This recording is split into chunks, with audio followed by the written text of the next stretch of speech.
Think you're just a social drinker? Well, these 5 signs might surprise you. As someone who has achieved business success, you've mastered the art of networking over drinks. You've closed deals on the golf course, sealed partnerships at dinner, and unwind with a nightcap after a long day. But have you ever stopped to consider if your social drinking might be slipping into dangerous territory?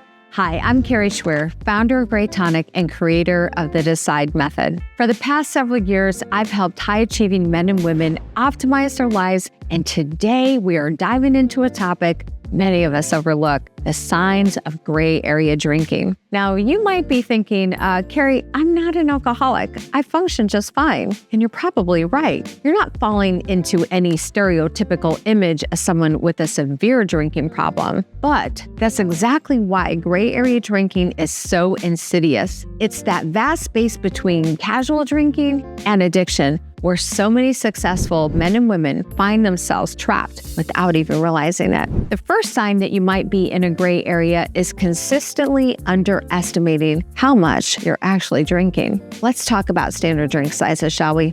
For beer, it's 12 ounces. Unless it's a craft beer or an IPA, then we're looking closer to 8 or 9 ounces. For liquor, it's just 1.5 ounces. And wine is 5 ounces. Now, let's be honest with yourself here. When you pour yourself that after-work bourbon, are you really measuring out 1.5 ounces, or are you filling that tumbler with 3 or 4 ounces and still calling it one drink? Well, this discrepancy might seem small, but it adds up quickly. And if you're regularly drinking double or triple what you think you are, it's time to take a closer look at your habits. Here's a big one for you. Sign number 2, pay attention to that inner voice. If you've ever had thoughts like, man, I think I'm drinking too much, or wow, you overdid it again last night, well, I want you to think about this being a major red flag for you. Our intuition is powerful, and often it knows there's a problem long before we're ready to admit to it consciously.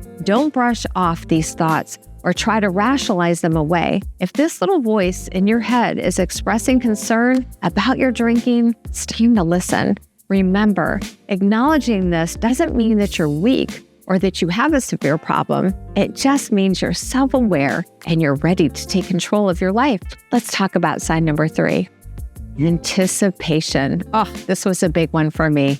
I want to ask you, how often are you thinking about your next drink? Are you doing that long before it's time to even have one? Maybe you're in a meeting at work, and instead of focusing on the presentation, you're already looking forward to having that scotch when you get home. Or perhaps you're planning your meals around what wine you're in the mood for instead of planning it the other way around. This anticipation is subtle, but it's a significant sign that alcohol might be playing too big of a role in your life. When you start organizing your day or your week around drinking opportunities, it's time to take a step back and reassess your relationship with alcohol.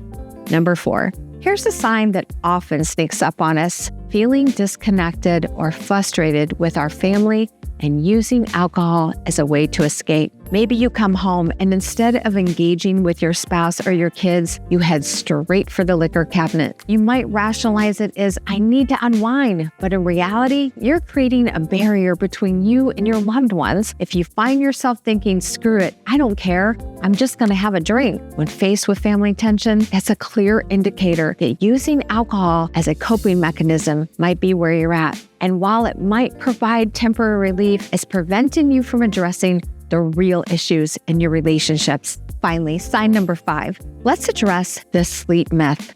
Many of us convince ourselves that a nightcap helps us sleep better. And sure, alcohol might help you fall asleep faster, but here's the truth. It significantly disrupts your sleep quality. You might not even realize it, but alcohol interferes with your REM sleep, and it leaves you feeling less rested and more irritable the next day. This is especially crucial for men and women over 50. Why? Because as we age, our bodies process alcohol differently, and this can have an even more profound effect on your hormones and sleep patterns. If you're regularly using alcohol as a sleep aid, you're not doing yourself any favors in the long run. Friend, recognizing these signs doesn't mean that you're an alcoholic or that you need to swear off alcohol forever. It means that you're at a crossroads. This is an opportunity to take control of your life and optimize your performance both in business and in your personal life. Remember, moderation looks different for everyone. The National Institute on Alcohol Abuse and Alcoholism defines moderate drinking for men no more than 14 drinks per week. And for women, that number is half at 7. But even within these guidelines, if you're experiencing the signs that we've discussed today, it might be time for you to reassess your relationship with alcohol. You've built empires and achieved incredible success in your professional life.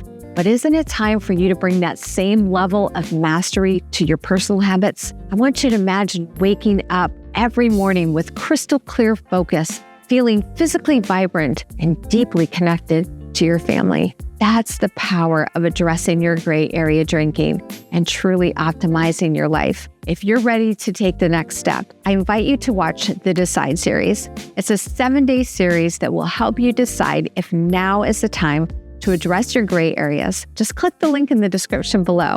And if this video resonated with you, consider giving it a like and subscribing for more content on life optimization for high-achieving men and women. Remember, it's never too late to decide to live your best life. This isn't about deprivation. It's about opening yourself up to a level of fulfillment that you never thought possible. Thanks for watching, and I'll see you in the next video.